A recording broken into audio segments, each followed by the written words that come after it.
শক্তি লাগবে, আরো যশ লাগবে, আরো দাপট লাগবে আমার। এত টাকা দিয়ে কি হবে? এত সম্পদ দিয়ে কি হবে?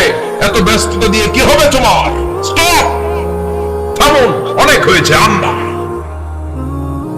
থামুন, take a rest, take a breath and think about death.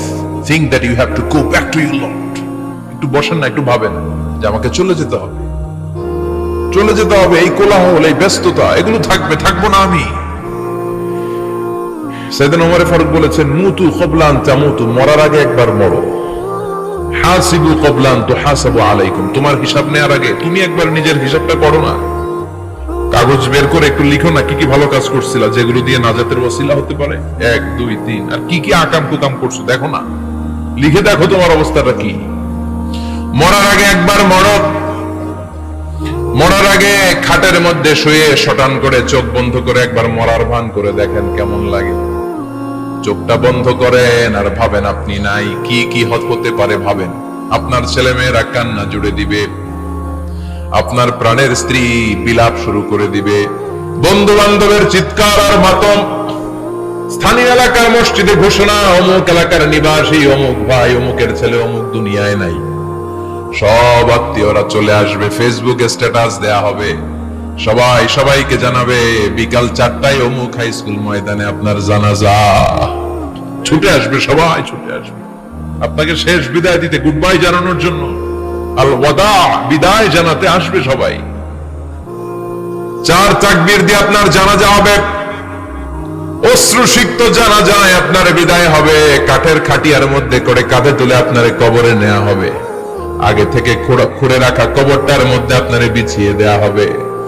বাঁশের কচি দিয়ে তার উপরে মাটির চাপা দিয়ে সব চলে যাবে। ভাবেন না একবার চোখ বন্ধ করে, this is the circle of life, this is the nature of life. এটা সবার হবে, আমার হবে, আপনার হবে। এত মায়া, এত ভালোবাসা কই যাবে? কেউ থাকবে না, সবাই আপনার অন্ধকার কবরে রেখে দিয়ে চলে আসবে। উপরে বাঁশের কঞ্চি, তার উপরে মাটির চাপা, অন্ধকার আর অন্ধকার। এই অন্ধকার যেন শেষ হতে চায় না, শুধুই অন্ধকার, ঠিক কিনা? এজন্য আমাদের চলে যেতে হবে। দাদা গেল, চাচা গেল, মামা গেল, আমাদেরকেও যেতে হবে, জোরে কোন ঠিক কিনা? একদিন মাটির ভেতরে হবে ঘরে মন আমার, কেন বন্ধ দালান ঘর, প্রাণ পাখি উড়ে যাবে পিঞ্জর ছেড়ে।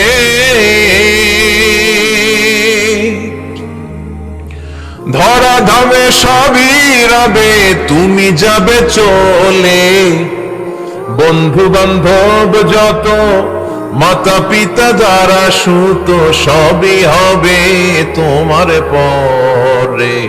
মন আমার কেন বন্ধ দালান ঘর, একদিন মাটির ভেতরে হবে ঘরে মন আমার, কেন বন্ধ দালান ঘর, ঠিক কিনা?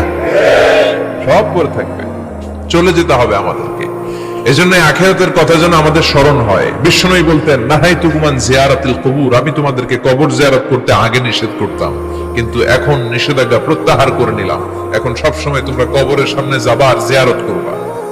কবরস্থানে জানতো বড়ুয়া কৃষ্ণপুরের এই গ্রামের কবরস্থান আছে কোন দিকে? পূর্ব দিকে আছে, গোখরার জলের ওদিকে। যান আপনারা, একটু যাবেন, একটু গেলে আখিরাতের কথাটা স্মরণ হবে। ওখানে ছোট শিশুরা শুয়ে আছে, কিশোর যুবকরা আছে, আপনার মতো তাগড়া যুবক মুরব্বীরা আছে। এরা এই এলাকায় থাকতো, এরা আকাশ থেকে নেমে আসে না, এই এলাকার সন্তান আজ নাই। একটা সার্টেন পিরিয়ড শেষে আপনিও থাকবেন না। This is the nature of life, this is the circle of life. ছোট্ট শিশু হয়ে এসেছিলেন, শৈশব, কৈশোর, যৌবন, প্রৌঢ়ত্ব। আগে ছিলেন সিঙ্গেল, বিয়ে করে হয়ে গেলেন ডবল। এরপরে আল্লাহ আপনাকে একটা মেয়ে দিল, এরপরে মেয়েকে বিয়ে দিয়ে শ্বশুর হলেন, এরপরে ওই মেয়ের ঘরে সন্তান হতে নানা হলেন। আর কতদিন? অনেক দিন হলো তো, অনেক লম্বা সময় পেয়েছেন আপনি। Think about death. এবার যাওয়ার কথা ভাবেন, আখিরাতের সামানের কথা ভাবেন, ফিরে যেতে হবে।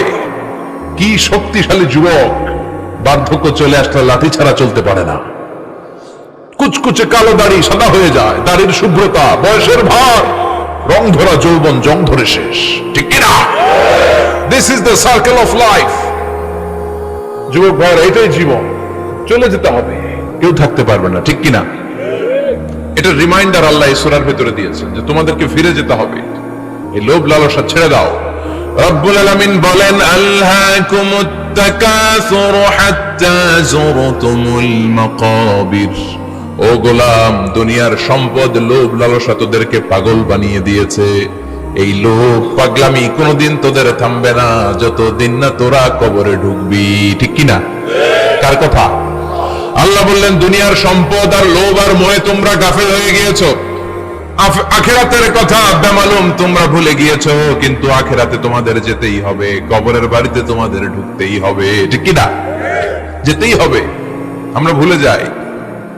আলহাকুমুত তাকাসুর, অতিরিক্ত পাওয়ার লোভ, বেশি বেশি খাওয়ার লোভ, বেশি বেশি জমানোর লোভ মানুষকে গাফেল বানিয়ে দিয়েছে।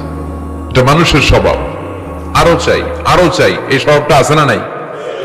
দেখবেন ছোট বাচ্চারা মসজিদে দোয়া অনুষ্ঠান শেষে জিলাপি দেয় না? বড় কৃষ্ণপুর কি দেয়? আগে বাতাসা দিত না, এখন কি দেয়? জিলাপি দেয়, মিষ্টি দেয়।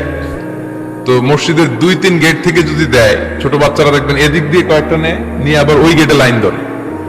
ওর হাত হলো ছোট হাত, ওর হাত ভর্তি জিলাপি, আর নেওয়ার জায়গা না, এরপর আরেক জায়গায় লাইন ধরছে, আরো লাগবে আরো লাগবে, এই আরো আরো আরো চাই, এই স্বভাবটাই মানুষকে কুড়ে কুড়ে শেষ করে দিয়েছে। এত লাগবে কেন তোমার? চাহিদার কোনো শেষ নাই, unlimited demand of human being.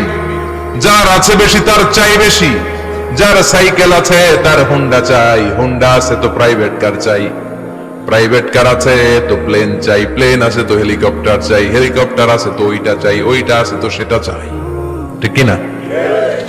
এলাকার মেম্বার যে হয়েছে চেয়ারম্যান হতে চায়, আছে না নাই? চেয়ারম্যান সাহেব এমপি হতে চায়, আছে না নাই? এমপি সাহেব মন্ত্রী হতে চায়, আছে না নাই? মন্ত্রী সাহেব প্রধানমন্ত্রী হতে চায়, আছে না নাই?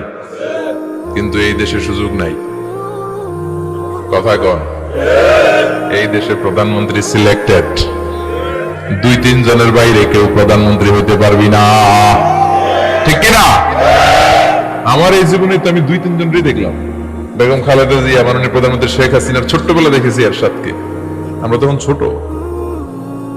তো মানুষের চাহিদার কোনো শেষ নাই, যার আছে বেশি তার চাই বেশি। এজন্য বিষ্ণু বলেছেন, উনজুরু ইলা মান হুয়া আসফালা মিন, তোমার চেয়ে যে খারাপ আছে ওর দিকে তাকাও। ওয়ালা তানজুর মান হুয়া আ'লা মিন, তোমার চেয়ে যে ভালো আছে ওর দিকে তাকাও না, তোমার চেয়ে যে খারাপ অবস্থানে আছে ওর দিকে তাকাও। অনেকে নিজের অবস্থান নিয়ে সুখী না, এরকম আছে না নাই? আল্লাহ আমার এটা দিল না রে, ওইটা দিল না রে, পাইলাম না রে, কিচ্ছু হয় না, কি করবো জীবনে, হতাশ। আসলে আছে কিন্তু অনেক, কিন্তু শুকরিয়া নাই, ডাকাত, ঠিক কিনা? নিজের অবস্থান নিয়ে সুখী না, কিন্তু অনেক লোক আছে তারা আপনার অবস্থানে পৌঁছতে চায়। তাদের দিকে তাকিয়ে দেখেন, আপনি যে অবস্থানে আছেন এই অবস্থানে পৌঁছাটা অনেকের কাছে স্বপ্ন। তারা প্রতিনিয়ত সংগ্রাম আর স্ট্রাগল করে যাচ্ছে আপনার অবস্থানে পৌঁছতে, আর আপনি এটা নিয়ে সন্তুষ্ট না। শেখ সাদির নাম শুনেছেন? বালাগাল উলা কাশাফাত দুজা, এই কবিতাটার রচয়িতা, ইরানের বিখ্যাত এক কবি। উনি একবার আর্থিক সমস্যার মধ্যে দিয়ে সময় কাটাচ্ছেন, টাকা নাই, পয়সা নাই, পায়ে দেওয়ার মতো জুতা নাই। উনি খুব দুঃখ পেলেন, হায় রে, আমি ইরানের এত বড় কবি, আমার পায়ে দেওয়ার মতো জুতা নাই। দুঃখ ভরা মন নিয়ে রাস্তায় হাঁটতে বেরোলেন। হাঁটতে হাঁটতে হঠাৎ দেখলেন একটা লোক শুয়ে শুয়ে কাঁদছে, ওই লোকটার 2টা পাই নাই, পাই নাই। উনি সিজদায় পড়ে গেলেন, আল্লাহর কাছে ক্ষমা চাইলেন, আল্লাহ অনেক দিয়েছো, শুকর আলহামদুলিল্লাহ। এজন্য যেই পরিস্থিতিতেই থাকি না কেন আমরা কি পড়বো? জোরে বলেন, কি পড়বো? এজন্য কানাতু মিনাল ইসলাম, অল্পে তুষ্ট থাকার নাম হলো ইসলাম। সম্পদ লাগবে কিন্তু সম্পদের পাহাড় লাগবে না, ঠিক কিনা? অল্প খান, অল্প পড়েন, অল্প জমান, অল্পের ভেতরে বরকত ঢুকাইয়া দিছে কে? দেখবেন যাদের সম্পদ অল্প তারা সুখী বেশি। জরিপে এটা দেখা গিয়েছে, অনেক সার্ভেতে এটা এসেছে, যারা সম্পদশালী এরা দুঃখী বেশি, এদের দুঃখ বেশি, টেনশন বেশি। খুব স্বাভাবিক, টাকা যার বেশি রোগ তার বেশি, টাকা যার বেশি টেনশন তার বেশি, টাকা যার বেশি ঘরে শান্তি তার কম, আছে না নাই? ঘরের ভিতরে অশান্তি, ছেলে কথা শোনে না, ছেলে টানে গাঞ্জা, মেয়ে করে পরকিয়া, আছে না নাই? স্ত্রী কথা শোনে না, ভালোবাসা নাই, ঘরটা জাহান্নামের টুকরা। রোগ বালাই, এক একটা হসপিটাল বিল পরিশোধ করতে মাসে 5 লাখ 10 লাখ, আছে না নাই? কিছু খেতে পারে না, ডাক্তার একেবারে ডায়েট মেনু বেঁধে দিয়েছে। ডায়েট, ভেরি ডায়েট মেনু, এটা এটা এটা এটা কিছুই খাবেন না, শুধু গরু খাবেন না, খাসি খাবেন না, চিংড়ি খাবেন না, খালি ঘাস খাবেন, ইচ্ছে মতো ঘাস খাবেন, মানে ঘাস জাতীয় যত আইটেম আছে সব খাবেন, শাক খাবেন, সবজি খাবেন, সালাদ খাবেন, গরু চিংড়ি মুরগি গোশত ইলিশ কিছু খেতে পারে না। তাহলে রোগ বেশি, খাওয়ার মজা নাই, ঘরে সাংসারিক শান্তি নাই, খালি ব্যারাম আর ব্যারাম, ঠিক কিনা? কিন্তু সম্পদের পাহাড় ঘটেছে। আর অল্প যারা খায়, অল্প পড়ে, রিক্সাওয়ালা কুলিওয়ালা, অল্প বেতনের চাকরি, কিন্তু হক হালালি মেনে চলে, দেখবেন শান্তি আছে অনেক। হ্যাঁ, বাসা ভাড়া দেয়, ফ্যামিলি চালায়, বাচ্চাদের স্কুল বিল, এরপর